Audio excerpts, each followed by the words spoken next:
Hello, today I'm going to teach you how to create a quiz using Google Forms and then how to get your quiz graded for you using Flubaroo.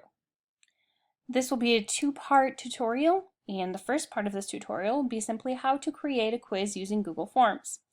The first thing you need to do is be at your Google homepage, and to be signed in, you can see up here that I'm signed in on my St. Kate's email address. And if you can always sign out and sign into a different one if you would like. For now, I'm going to be signed into my email through St. Kate's. I click on my little Rubik's Cube up here, my 9 squares, and I look for Google Forms. I don't initially see it up here. However, if I go down, I do see it down at the bottom. And if I didn't see it here, if I were to click on even more from Google, I would find it there. If you are going to decide to use Google Forms a lot and you would like to put it up where you can see it a little closer to the top, you can always click and drag it up as well. So now here I'm going to click on my Google Forms. You can see you have a variety of options you can do. You can make an assessment, an exit ticket, a worksheet. I'm simply going to go for a blank quiz today. Here we can name our blank quiz. I'm going to name it Sample Quiz. And I can do that at the top of the page as well, and this will be what the students see when they get the quiz. You could give a description of what your quiz is about. Today I'm feeling like I want to talk about football a little bit, so mine is going to be about NFL teams. And my quiz can be a variety of different questions. If I click here on my untitled question is where I can type in my first question, and if you go over here you can see that right now it's set up automatically to be a multiple choice question. If you were to do this drop down menu, you can use a checkboxes question or a drop down question as well. If you choose a paragraph or a short answer, those questions will not be automatically graded by using Flubaroo like we are showing you here. However, you could always grade them on your own. If you want the entire quiz to be graded automatically by Flubaroo, use one of these three options here. I will do a question using any or all three of those options. First will be multiple choice. I will type in my first question.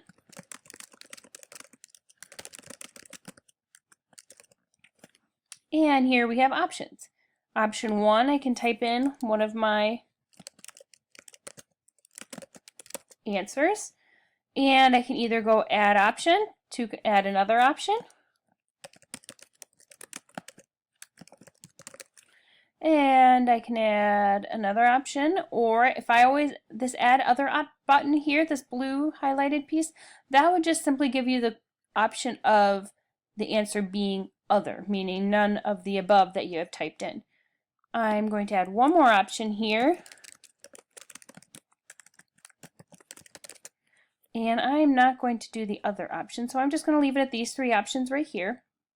And then if I go down here to answer key, I can go and click which one I want to be the correct answer. Now obviously in this question here, there's a very obvious answer, the Minnesota Vikings, of course.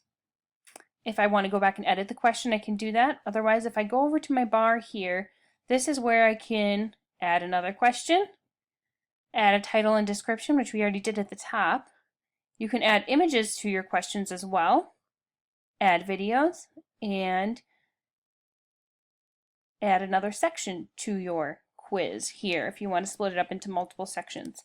Ours is going to be a little shorter just for listening purposes, so for now I'm going to add another question. And my next question is not going to be multiple choice. I'm going to try checkboxes.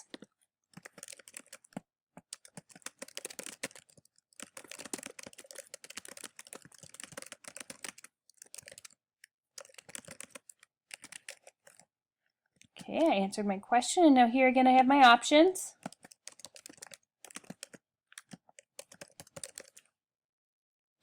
And add another option.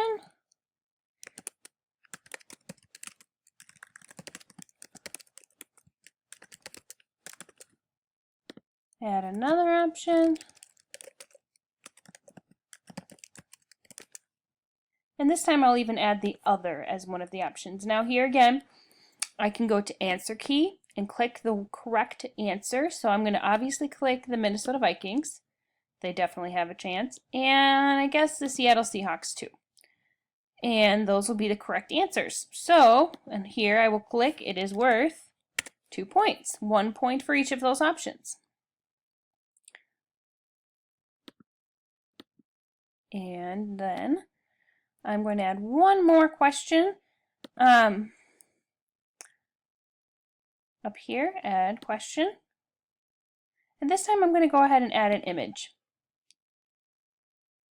I can either take an image off of my computer, or I can go ahead and do a search, which I'm going to do. I'm going to search in Google, Minnesota Vikings. Here I have a wide variety of options to choose from. I'm going to go with a classic right here. And here's my image. My image title, I'm going to write Go Vikes. All right, now back to my question. I've done a multiple choice. I've done a check boxes. Now the last one I'm going to do is a drop down. I'm going to add my final question in here.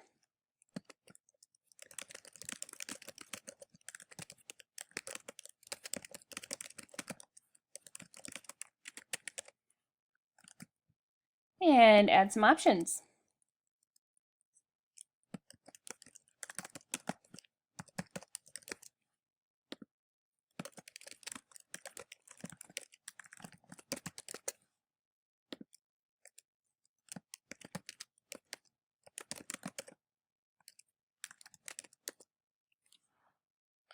All right, and go to answer key.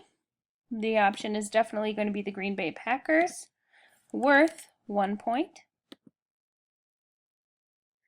I'm going to scroll up and take a look at my other questions here to make sure I added everything I needed. Oh, and the first question I didn't make any points yet, so I need to scroll up. That will be 1 point. So this will be a 4-point quiz. 1 point for the multiple choice, 2 points for the check boxes, and 1 point for the drop down. Also, I need to go back and make sure when I click on the question, I got to go to edit question. This is always really important to make sure the question is marked as required. If it is not marked as required, the students will be able to not answer the question and turn it in, which we always need them to answer the question so we can score it, obviously. So let's make sure that each question, under edit question, I click required. So all are required. Click on the question, edit question, and the button for required. All right, now we have our image in here. We could have added a video via YouTube, and we have 3 questions. We are ready to go. I have to send this out to some students. I can send this out via email. I would type in the emails here, the subject, the message. You can also click this box to include form in email. Therefore, right when they open their email from you, the form will be right there. They won't even have to click on a link to get there. They can just start answering. You can also click on the other option up here with the link. This is a link that will bring you right to this quiz. If you click on the link, you could answer it that way as well. And this could be a way you share it on your whiteboard if they need to type it in on their device. And it's obvious this is a great option here to shorten the URL. You'd want to do that if you do write down the URL, because you do not want to be having kids putting in this long thing right here. That would not be good. So if you click on the shorten URL, that will shorten the URL to a manageable URL for the students to type in, and you could write it on the whiteboard for them to copy.